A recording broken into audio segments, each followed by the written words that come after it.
Hello everyone, welcome to the IchimokuCharts.com daily analysis for the S&P 500 for Monday, August the 1st, 2011. Well, a candle today that's traded up above the high of the previous day's candle and below the low of the previous day's candle. In bar chart terms, this is an outside day and a day of indecision, and it's a day of indecision because the bulls were strong enough to take out the previous high, but the bears were also strong enough to take out the previous low.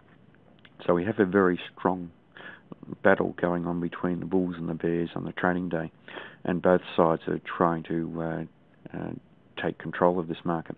We did, however, have the candle close only just below the midpoint level, so that means that the sellers have closed with control of this market, but only very weak control.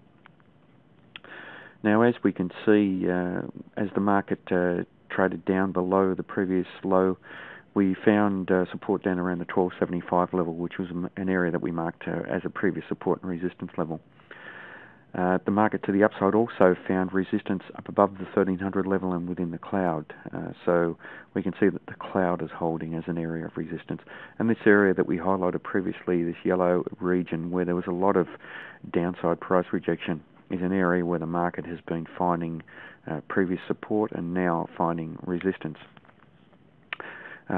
The trend in this market hasn't changed. The trend continues to the downside, and a change of trend would require a day with a higher high and a higher low. So even though we had this largish spinning top type candle, we didn't have a change of trend.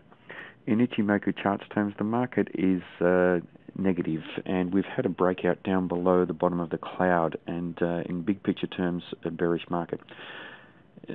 Even though this breakout is normally a bearish signal, a signal to sell, I like to see quite a bearish breakout as far as the short-term dynamics, the bulls and the bears go, and this is a candle where we've had the bears just close with control of this market, so not a terribly strong candle to the downside. So whether we take a signal for this type of breakout remains to be seen, but we do have very strong support down below this area, so it may lessen the probability of the market trending down to test these lower levels.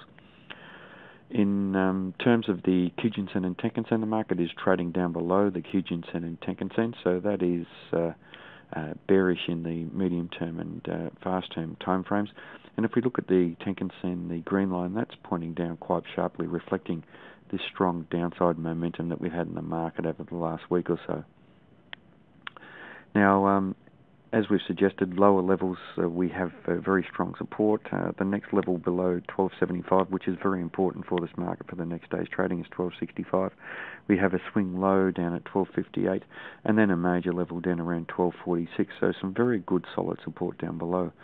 To the upside, certainly this 1300 number that was previous support has now turned into resistance for this market, and we can see the previous day's trading, the market failed to close above there, it tested above there and was rejected from that area. Today the market tested up above the 1300 region as was rejected from there as well. We also have potential resistance at the Kijun-sen and Tenkan-sen, which are roughly in the same area around 1311, 1310. Also we have this 1313 level where we saw previous support and resistance, and the top of the cloud, which is around 1314. Anywhere within the cloud the market could find resistance at the moment, so this area of resistance extends all the way up to roughly 1314. So for the next day's trading, certainly we do need to watch this 1300 number.